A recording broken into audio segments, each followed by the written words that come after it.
5 2. Good morning, everybody, and thank you for coming today. I am not in the program, so I'm going to introduce myself. My name is Elizabeth Shorts Harrigan. I am the daughter of Paula and Binkley Shorts. They don't know I'm standing up here, so it's a little surprise for them. Hi.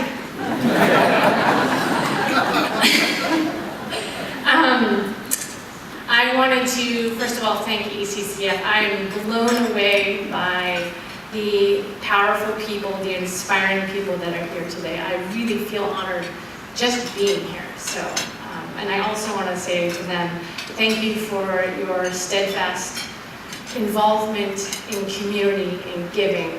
You've grown so much and you've done so well, and I just wanted to say thank you for this. I'm going to start with a story,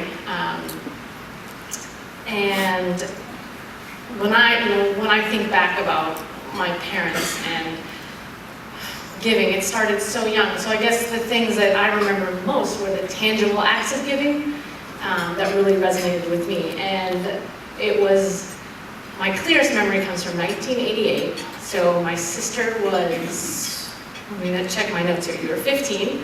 My sister Stephanie, my brother was 8 and I was 12. And my mom and dad told us about this organization that was only a few years old at the time. It was Lazarus House of Ministries in Lawrence. I don't know if you guys have heard of it, but they had this program in December. It's one of the first Adopt a Family in Need program. And what they did was they gave you a list of families in need, underprivileged families, and they would give you the list of the family, the gender, the age, and one gift that each person of the family would ask for. So this was our thing. We were going to come together as a family, and we were going to pull this together. So, page change. That year, we were assigned a family with 1 mom and 5 children, all under the age of 15. And what immediately hit home for my brother and my sister and I was that these 5 kids were many of our same ages, and their wish lists were warm jackets, hats, mittens, and I think the youngest asked for a doll. And for me personally, at 12 years old, there was a 12-year-old girl that was on that list. She asked for a jacket for Christmas. And then I just couldn't believe that someone that was, at the time we were in Ipswich, that was 2 towns away, was asking for a jacket. And here I was probably asking for Atari or something like that, and everything else that was on TV. And it really touched me. So what we did is we jumped into we had this huge big red van, we jumped into this red van, and we all headed down to, if you guys remember, Hill's Family Men's Store. It's not there anymore, and Woolworths. And so we get there, and got our list, and we start pulling jackets off, and I think we were in the basement. I think Hills had a basement, but everything was on tables, and we were pulling things down, and we were excited. Hey, I've got size 8 over here, and hey, here's a 4-year-old, like a bunting or whatever, and we were making a little bit of noise and some chaos. And in the excitement, the owner found us. I don't remember his name, actually. I did Google it, but now I forget it.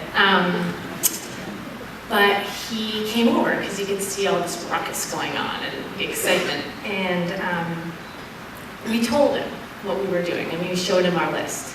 And I remember that the magic of our mission as a family had just spread to this man. I'd never really experienced that before, but I remember seeing it in his face. And that man started pulling hats, mittens, socks, boots, throwing it all into the cart. And at the end, he refused our money. That meant a lot, and that spoke a lot, but he didn't have to say anything. He just said, I don't want your money. needless to say, we went back to Hills quite a few years after that with the same mission.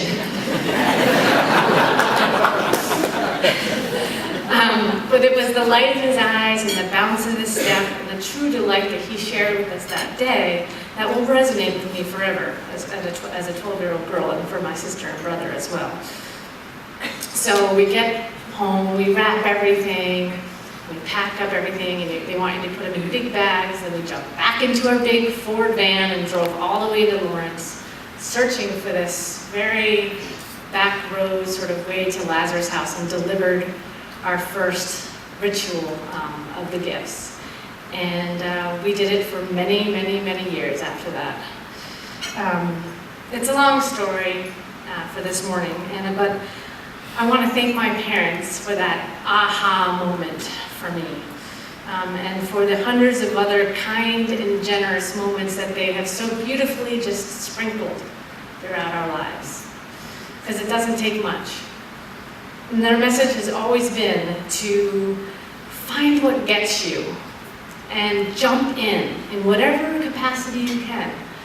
It doesn't have to be anything big, but just get involved and feel the magic of giving. That's something that they always would say. It's magical.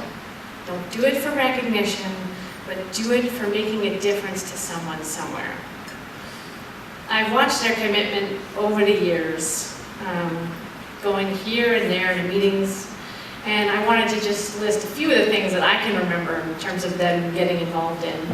And they would be on the boards of places like the Sterling YMCA, Shore Country Day School, North Shore Community College, Essex County Community Foundation, the North Shore United Way, the Women's Fund of Essex County, the Pingree School, the Arthritis Foundation, the Wellington Management Fund, the Boston Foundation, College for Every Student, and I'm sure I'm forgetting many others, but these are just things that I remember talking about, seeing them come back and telling these stories.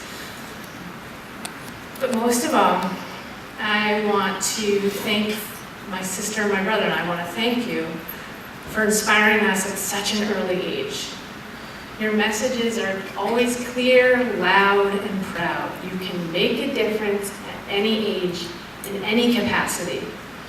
The joy you will get from giving is magical, and it transcends.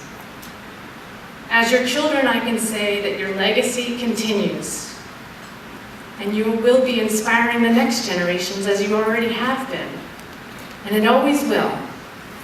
We love you, and we love your magic. Congratulations, Mom and